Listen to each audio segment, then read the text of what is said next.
जाने कौन बुद्धू होगा जिसने 1 अप्रैल फूल बनाने का रिवाज चलाया होगा। मुझे ऐसी बातें बिल्कुल अच्छी नहीं लगती। वीनू ने पिछले साल मुझे मूर्ख बनाया था। बड़ी पक्की सहेली की दुम बनती है। सारे में मेरी वह खिल्ली उड़वाई थी कि मैं महीने भर वीनू से बोली नहीं। वह तो वीनू का बर्थडे न आता तो मैं उससे तब भी न बोलती।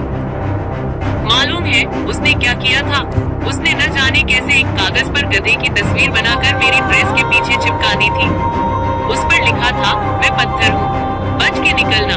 सारे दिन सब बच्चे मेरा मजाक बनाते रहे। भाई बच के चलो, कहीं लग न जाए। और शाम को घर जाने पर मम्मी ने वह कागज निकालकर मुझे दिखाया था। यह बहादुरी का बच्चा है न हमारा नौकर। मुझे देखकर हंसते हंसते लोटपोट हो गया था। बदतमीज कहीं का। मुझे ऐसा रोना आया था कि क्या बताऊं।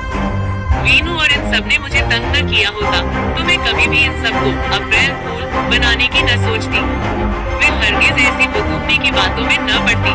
पर क्या बताऊं। जनवरी में हमारे पड़ोस की कोठी में एक एसडीओ साहब बदली होकर आए थे। उनकी लड़की रेवा उम्र में हमारे ही बराबर है, पर वह मथुरा में ही अपनी बुआ के पास रह गई थी। लेकिन होली पर वह अपने पापा मम्मी के पास आ गई थी। जिस दिन मथुरा लौटने वाली थी उसी दिन उसे तेज बुखार आ गया और टाइफाइड हो गया। अब ठीक होकर वह 4-5 अप्रैल को वापस मथुरा जाने वाली थी। मैंने भी सोचा कि रेवा के जन्मदिन के बहाने पिछले साल का बदला सबसे एक साथ लिया जाए। ऐसा बदला कि सारे के सारे हमेशा याद रखें। पापा के एक दोस्त नाई की मंडी में रहते हैं। उनका लड़का परेश 13 साल का है, मुझसे 3-4 साल बड़ा। मैंने उसी को अपना हमराज बनाया। उसने बड़े सुंदर सुंदर अक्षरों में एक निमंत्रण पत्र लिखा रेवा की मम्मी की तरफ से कि सब बच्चों को रेवा के जन्मदिन के उपलक्ष्य में 1 अप्रैल को चाय का निमंत्रण है। सभी बच्चे जरूर जरूर आएं। नीचे निमंत्रित बच्चों के नाम थे, जिनमें सबसे ऊपर मेरा नाम था, जिससे किसी को मेरे ऊपर शक न हो। नीचे एक छोटी सी सूचना भी थी कि कोई भी रेवा से इसका जिक्र न करे, क्योंकि अचानक सबको देखकर उसे बड़ी प्रसन्नता होगी। यह सब लिखवाने और किसी से न कहने के लिए परेश को पूरे 1.5 रुपए वाली चॉकलेट की घूस देनी पड़ी।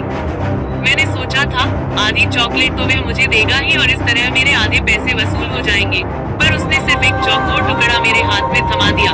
बाकी सब खुद हड़प गया। नदीदा कहीं का। अब सवाल था कि यह निमंत्रण किससे भिजवाया जाए। सो मैंने रेवा के घर की बहरी को पकड़ा और खूब समझा दिया कि सिवाय रेवा के वह सबके पास इस चिट्ठी को देकर दस्तखत करा लाए। पर वह क्यों करने लगी मुफ्त में मेरा काम, और उसको भी पूरा 1 रुपया इस काम के लिए देना पड़ा।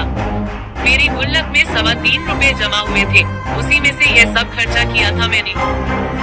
अब वीनू, पिंकी, छुन्नू, दीना, पांचों सभी बड़े खुश। मैं भी बड़ी खुश।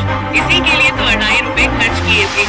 जब भी सब मिले तो यही बातें हुई कि कौन क्या पहनकर पार्टी में जाएगा, रेवा के लिए कौन क्या उपहार ले जाएगा। पिंकी फाउंटेन पेन दे रही थी। वीनू की माँ एक राइटिंग पैड और लिफाफे लाई थी, यह सोचकर कि रेवा मथुरा में रहती है, माँ बाप को चिट्ठी लिखने के काम आएगा। साथ में तस्वीरों वाले पोस्ट कार्डों का सेट भी था। छुन्नू ने एक ग्लोब खरीदा था। दीना और पांचू क्या ले जाएंगे पता नहीं था, क्योंकि उन दोनों ही के पापा अभी तक कुछ लाए नहीं थे। मैंने भी कह दिया कि मेरे पापा ने कहा है कि कोई बढ़िया चीज लाएंगे, देखो क्या लाकर देते हैं। मन ही मन मुझे बड़ी हंसी आ रही थी कि सारे के सारे खूब उल्लू बन रहे हैं। दूसरे दिन ही 1 अप्रैल थी। सुबह से मेरे मन में शाम का नजारा देखने की बेचैनी थी, जबकि सबके सब अपने अपने प्रेजेंट लेकर जाएंगे और रेवा और उसकी मम्मी परेशान सी सबके मुंह ताकेंगी और घबरा कर कहेंगी कि अरे हमने तो किसी को नहीं बुलाया था। रेवा का जन्मदिन तो आज है भी नहीं। उस समय सबकी खिसियानी सूरतें देखने काबिल होंगी। वाह क्या मजा आएगा। सारे के सारे नदीदे मिठाई खाने के बदले पिटा सा मुंह लेकर लौटेंगे। कल पिंकी कह रही थी कि कहीं हमें अप्रैल फूल तो नहीं बनाया जा रहा है, तो पांचू और दीना दोनों ही बोले वाह रेवा की मम्मी हमें क्यों बेवकूफ बनाने लगी। यदि रेवा बुलाती तो कोई बात थी सोचने की। सभी ने यह बात मान ली थी। सारे दिन स्कूल में मेरा मन नहीं लगा, लेकिन एक बात सबसे मुश्किल थी, वह यह कि मुझे तो मालूम ही है कि सबको बेवकूफ बनाया जा रहा है, इसलिए मैं जाऊं या नहीं। बिना मैं सबकी खिसियानी सूरतें देखूंगी तो कैसे जाऊं, तो कुछ प्रेजेंट ले जाना चाहिए या नहीं। शाम को घर आकर मैंने जल्दी से एक डिब्बा लिया। उसमें खूब से कागज भरे, बीच में कागज लिपटा एक पत्थर रखा। उस पर लिखा 1 अप्रैल फूल। फिर डिब्बे पर एक लाल कागज चढ़ाया और सादी सी फ्रॉक पहनकर रेवा के घर चल दी। सोचा था बाहर से ही रेवा को दे दूंगी कि मुझे जरूरी काम से जाना है, मैं आ न सकूंगी। रास्ते में सोचती जा रही थी कि ये लोग लौटते हुए या रेवा के घर से निकलते हुए दिखाई दे जाए तो ही मजा रहे। पर न तो मुझे रास्ते में कोई दिखा, न रेवा के घर से निकलता हुआ ही मिला। हाय राम, कहीं ऐसा तो नहीं कि वे लोग आए ही न हो और सबको पता लग गया हो कि वे बुद्धू बनाए जा रहे हैं। इसी उलझन में मैं बाहर के दरवाजे तक पहुंची तो सामने महरी बैठी तम्बाकू खा रही थी। मुझे देखते ही काली काली बत्ती सी निपोड़कर बोली, आओ मिन्नी रानी, आओ। सब के सब खाए रहे हैं, तुम जावर माल उड़ावन, तुम्हार चितिया ने तो खूब काम बनावन। क्या सब खा रहे हैं? मैं हैरान सी महरी का मुंह ताकती रह गई। क्या कह रही है तू? तभी रेवा मुझे दरवाजे पर देखकर भागती हुई आई।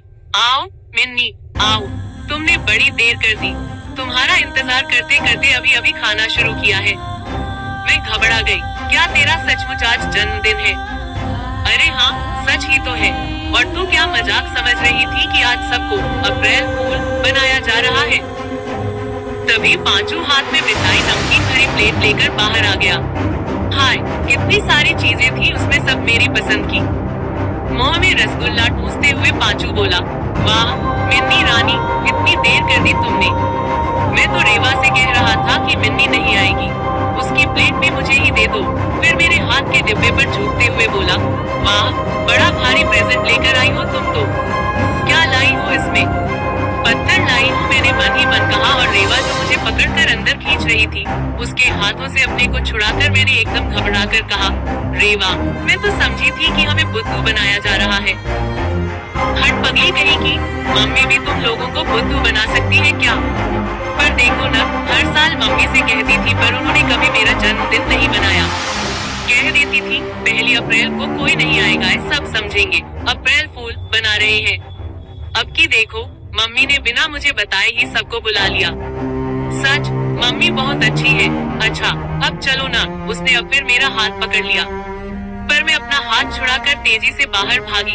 रेवा, मैं बाद में आऊंगी, कहती हुई मैं भाग चली। रास्ते में फिर महरी दिख गई। बोली, क्यों रानी, लौट काहे आई? अरे तुम्हारी चितिया बहूजी ने पड़ी थी, वो तुमसे बहुत खुश है, जावर तुम्हें डबल हिस्सा मिलेगा। तो यह बात है, इस महरी की बच्ची ने ही सारी गड़बड़ की। पर रेवा का तो सचमुच आज ही जन्मदिन है। आज का दिन कोई पैदा होने का दिन होता है, तभी बुद्धू जैसी दिखती है। पर हाय, कितनी बढ़िया बढ़िया चीजें थी पांचू की प्लेट में। मम्मी घर में होती तो उनसे ही जल्दी से घर में से ही कुछ निकलवा कर रेवा के लिए ले जाती, पर उन्हें भी पार्टी में आज ही जाना था। साथ में टिंकू को भी ले गई।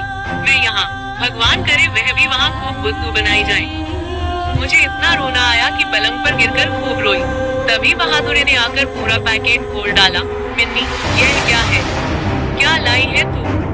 सिर लाई हूँ तेरा। मैंने पैकेट उसके हाथ से झपटना चाहा कि उसमें से खुलकर सारे कागज और पत्थर भी नीचे गिर पड़े, जिन पर लिखा था अप्रैल फूल।